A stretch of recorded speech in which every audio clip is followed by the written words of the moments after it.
जलपाईगुड़ी में दुर्गा प्रतिमा विसर्जन के दौरान हुआ बड़ा हादसा। कोलकाता के जलपाईगुड़ी जिले में माल बाजार स्थित माल नदी में दुर्गा प्रतिमा विसर्जन के दौरान अचानक नदी का जलस्तर बढ़ने से कई लोग नदी में बह गए। इस हादसे में 8 लोगों के मौत की पुष्टि की गई है, जबकि 40 से 50 अभी भी लापता बताए जा रहे हैं।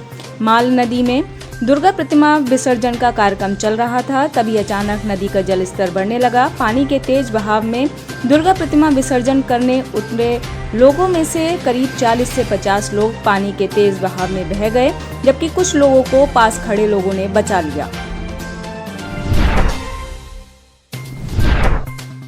कपड़ा व्यवसायी ने घरेलू कलह के चलते की आत्महत्या। मैनपुरी शहर के बड़े बर्तन व्यवसायी पदमकांत जैन ने गोली मारकर की आत्महत्या। पदमकांत ने अपने लाइसेंसी रिवॉल्वर से खुद को गोली मारी। जिला अस्पताल में डॉक्टरों ने मृत घोषित किया। घरेलू कलह के चलते काफी समय से डिप्रेशन में थे। पदमकांत जैन मैनपुरी सदर कोतवाली के मोहल्ला सराव ज्ञान की घटना।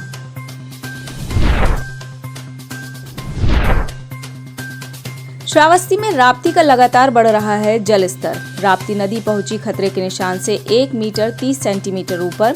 राप्ती के किनारे बसे गांव में घुसने लगा बाढ़ का पानी, जबकि राप्ती 127.70 पर सामान्य स्थिति में बहती थी, लेकिन इस समय 129.00 पर बह रही है, जो अपने खतरे के निशान से 1 मीटर 30 सेंटीमीटर ऊपर है। भीषण बाढ़ आने की संभावना। श्रावस्ती में 24 घंटे से हो रही है लगातार मूसलाधार बारिश, नहीं रुका है पानी। लगातार तेज हवाओं के साथ हो रही है भीषण बारिश। 2014 में आई थी भीषण बाढ़, इस बार भी बाढ़ मचा सकती है तबाही।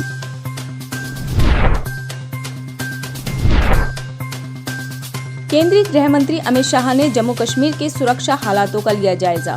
केंद्रीय गृह मंत्री अमित शाह ने श्रीनगर में केंद्र शासित प्रदेश जम्मू कश्मीर में सुरक्षा के हालातों की समीक्षा। उन्होंने बुधवार 5 अक्टूबर सुबह ही एक अहम बैठक की, जिसमें उपराज्यपाल मनोज सिन्हा और कई अन्य सीनियर अधिकारी भी उपस्थित रहे।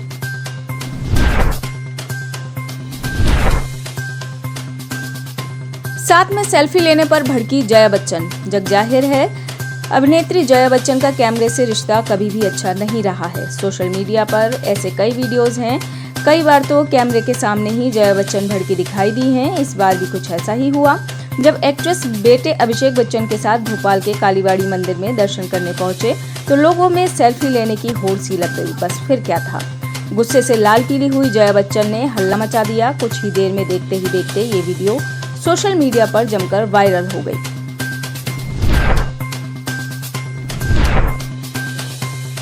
बारह घंटे बाद मरी हुई मां से लिपटी हुई सही सलामत मिली 2 साल की बच्ची। पौड़ी जिले के बीरोखाल के सिमड़ी के पास बीती 4 अक्टूबर को हुए बस हादसे में बारातियों से भरी बस के दुर्घटनाग्रस्त हो गई थी। बस में 45 से अधिक लोग सवार थे। करीब 300 मीटर गहरी खाई में गिर जाने से बस में 33 लोगों के अकाल मृत्यु हो गई, लेकिन वाहन दुर्घटना के 12 घंटे बाद एक 2 साल की बच्ची अपनी मृत मां से लिपटी हुई सही सलामत मिली।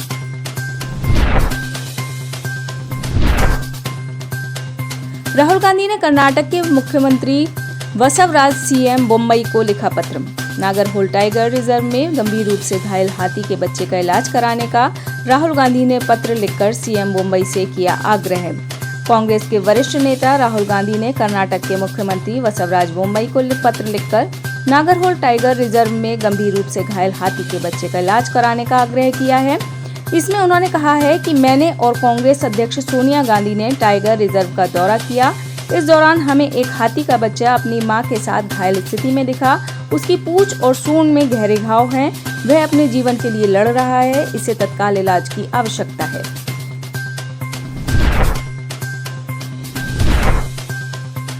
शिवसेना के दोनों गुटों ने की दशहरा रैली। दशहरे के दिन मुंबई के शिवसेना के दोनों गुटों ने अपनी अपनी रैली की। उद्धव ठाकरे गुट ने शिवाजी पार्क में, तो मुख्यमंत्री एकनाथ शिंदे ने बांद्रा कुर्ला कॉम्प्लेक्स के मैदान में रैली की। दोनों गुट अपनी अपनी रैलियों को सफल और ऐतिहासिक बता रहे हैं। परिसीमन आयोग की रिपोर्ट को किसी तरह से चुनौती नहीं दी जा सकती। एससी जम्मू कश्मीर विधानसभा चुनाव के लिए विधानसभा क्षेत्रों के परिसीमन के लिए परिसीमन आयोग की रिपोर्ट को किसी भी तरह से चुनौती नहीं दी जा सकती है। केंद्र सरकार और भारत के चुनाव आयोग ने शीर्ष अदालत के नोटिस के जवाब दाखिल दिए गए हलफनामे में ये बात कही। श्रीनगर के निवासी हाजी अब्दुल गनी खान ने जम्मू कश्मीर विधानसभा चुनाव के लिहाज से विधानसभा क्षेत्रों के तादाद 83 से 90 बढ़ाने को शीर्ष अदालत को चुनौती दी थी। उन्होंने परिसीमन की पूरी प्रक्रिया को सर्वोच्च न्यायालय में दी थी चुनौती।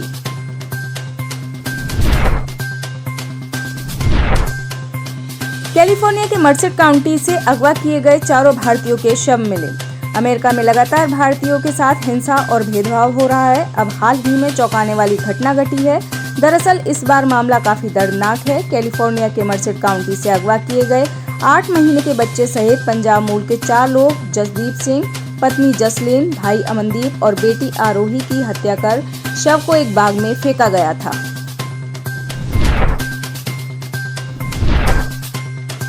मल्लिकार्जुन खड़गे का कांग्रेस अध्यक्ष बनना लगभग तय। लोकसभा चुनाव 2024 की तैयारियों को लेकर कांग्रेस काफी मेहनत कर रही है। पूर्व कैबिनेट मंत्री और दलित चेहरे के रूप में पहचान रखने वाले मल्लिकार्जुन खड़गे का कांग्रेस का नया राष्ट्रीय अध्यक्ष बनना लगभग तय हो चुका है। इसका फायदा कांग्रेस को यूपी में भी मिल सकता है। कांग्रेस ने उत्तर प्रदेश में भी दलित समाज से प्रदेश अध्यक्ष बनाया है। इसके साथ ही बसपा से ही ताल्लुक रखने वालों को कार्यकारी अध्यक्ष बनाया है।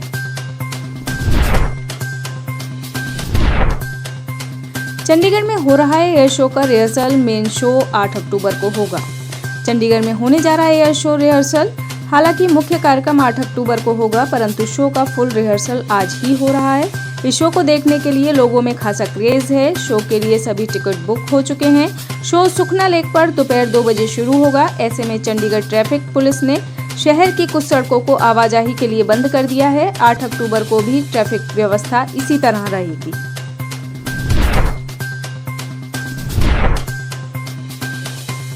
मध्य प्रदेश से आज 5000 बुजुर्ग होंगे तीर्थ यात्रा के लिए रवाना। मध्य प्रदेश की पूर्व घोषणा के अंतर्गत प्रदेश के 17 जिलों से आज तीर्थ दर्शन के लिए यात्री होंगे रवाना। ये यात्रा 6 अक्टूबर से 11 अक्टूबर तक चलेंगी। इस यात्रा के लिए विशेष ट्रेन चलाई जा रही है। कामाख्या, रामेश्वरम, अयोध्या, वाराणसी, तिरुपति और पुरी के लिए 17 तीर्थ दर्शन ट्रेन आज रवाना होंगी। इसके साथ ही तीर्थ यात्रियों के लिए उनके जिलों के हिसाब से तीर्थ स्थल का चयन भी किया गया है। प्रशिक्षक अनिल कुमार का 12 सालों में 2 बार हुआ हिमस्खलन से सामना।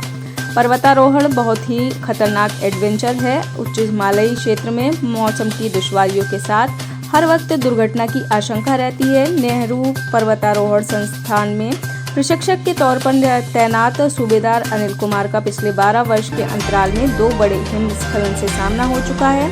अनिल कुमार कहते हैं दोनों हादसों में उन्हें नया जीवन मिला है। इससे पहले गुलमर्ग में उन्होंने एवलांच का सामना किया था। दोबारा द्रौपदी का डांडा आरोहण अभियान दल का नेतृत्व कर रहे थे और हिमस्खलन की चपेट में आकर घायल भी हुए हैं।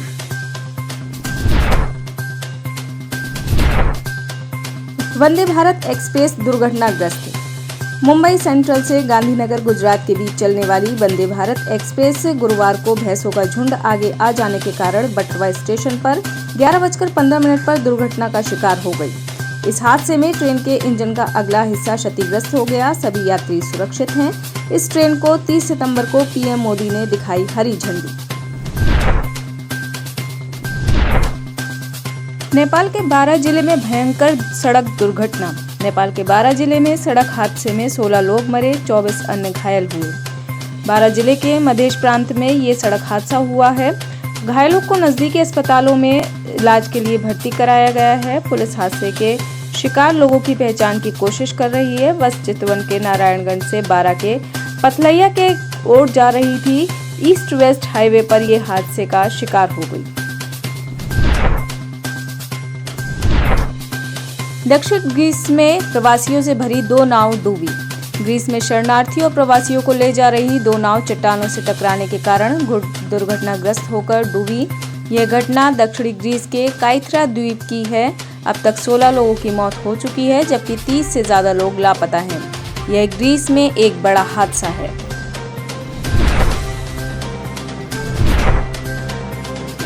अमेरिका के मेक्सिको के मैक्सिकन सिटी हॉल में सामूहिक गोलीबारी।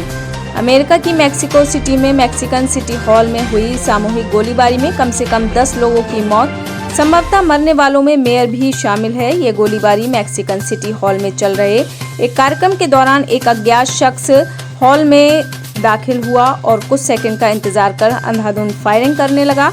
इस फायरिंग की घटना में 10 लोगों की मौत हुई। मृतकों में मेयर के अलावा उनके पिता, पूर्व मेयर समेत म्युनिसिपैलिटी पुलिस के अधिकारी भी शामिल हैं। घटना के बाद से पूरे इलाके में तनाव का माहौल पैदा हो गया है।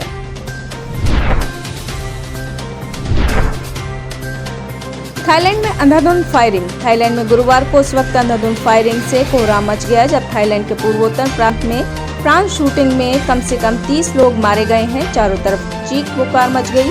यह जानकारी समाचार एजेंसी रॉयटर्स ने पुलिस प्रवक्ता के हवाले से दी है। पुलिस के हवाले से जानकारी दी गई है कि चाइल्ड केयर सेंटर पर गोलीबारी हुई है जिसमें 30 से अधिक लोग मारे गए हैं।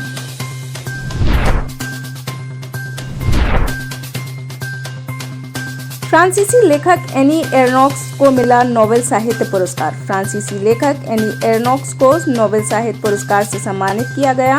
स्वीडन की राजधानी स्टॉकहोम में गुरुवार को साहित्य के लिए नोबेल पुरस्कार के लिए एनी एर्नोक्स के नाम की घोषणा की गई। नोबेल समिति ने कहा कि 82 वर्षीय एर्नोक्स का नाम साहस और लाक्षणिक तीक्ष्णता के साथ व्यक्तिगत स्मृति के अंतस व्यवस्थाओं और सामूहिक बाधाओं को उजागर करने वाली उनकी लेखनी के लिए की जाती है।